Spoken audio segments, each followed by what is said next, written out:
Ladies and gentlemen, welcome back to Dev Diary, where we're crossing another game type off my to-do list. And that's a good old classic, the clicker game. Indeed, I remember wasting so much time on these back in the day, yet I've never tried making one. Well, that ends today. So the goal will be to make a clicker game of some sort. I say some sort because honestly, I want to put my own twist or two on the concept, as we usually do here on the channel. But before we can get to that, we have to code in the basics for a clicker style game. Sounds like a plan, so let's not waste any more time and get to the coding.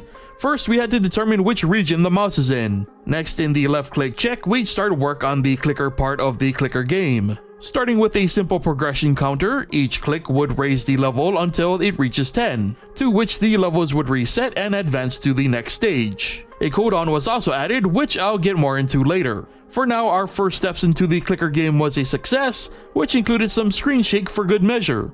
And so with that working, it was back to the code. A hold counter was added to keep track of how long the player is holding down the left click for. This would be used to determine a difference between clicks and holds. Though I eventually realized the redundancy with the addition of the left click release, which would reset our variables anyway. The reason for this addition was simple. Clicker games used to really wear down my mouse back in the day, and my mouse is already somewhat busted.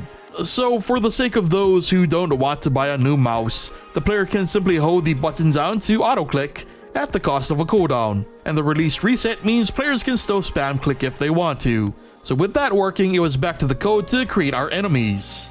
Enemy health variables were added, as well as a function to set said variables.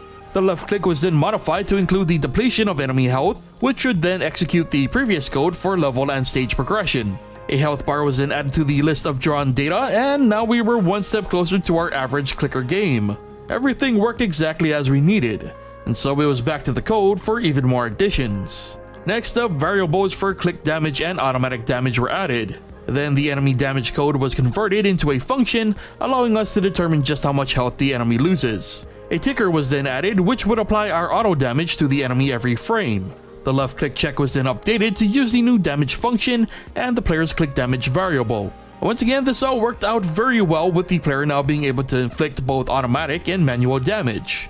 So back in the code, it was time for something new, the addition of buttons, which is actually a major reason I wanted to work on this project. The system behind this is comprised of a couple of functions that automate the hotspot code I've been using over the last couple years. It simply takes the X, Y, width, and height arguments and stores them in an array in a DS list, which makes even drawing functioning buttons just as easy. And the second function in this system simply takes the X and Y arguments provided and checks for an applicable hotspot from our list of buttons. If one is found, then that index is returned, which can be used in various ways. For example, using this button system, when a switch allows us to make an easy upgrade menu, with the first button adding damage to our click damage variable, and the second increasing the DPS value of our automatic damage variable. Thankfully, the system ended up working flawlessly in testing. The two black boxes on the top left controlled our upgrades, adding points to their corresponding values when clicked on. And so back in the code, a money variable was added and a poor attempt at progression via math was made. These modifications were then applied to several aspects such as enemy health and upgrade costs. I spent a lot of time here trying to figure out the math, but ultimately it didn't matter. The code still worked just fine, but the reason that it doesn't matter at the moment is because the progression math is going to have so much more added to it down the line. For now, however, we had the base for a clicker game done.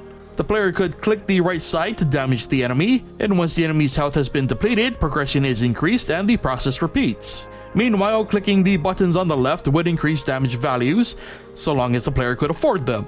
And with at least a base now in working order, we can start to toy with adding our own spin to the experience. For example, the whole point of this project is to remove the idle nature of the clicker game and to incentivize the player to continue the interaction, even if that interaction is a grind. And there are multiple ways I think that we can address that issue. Now, can I actually make them work is a whole nother can of worms, so for now we'll just call it while we're ahead and end the session on a high note. So if you enjoyed today's entry, consider leaving a like. Be sure to also subscribe and hit that bell if you haven't already. And let me know if you've ever coded your own clicker game, or what do you think is the best clicker game that you've ever played. Leave your thoughts and opinions in the comments. Thank you so much for watching, and I'll see you guys next time.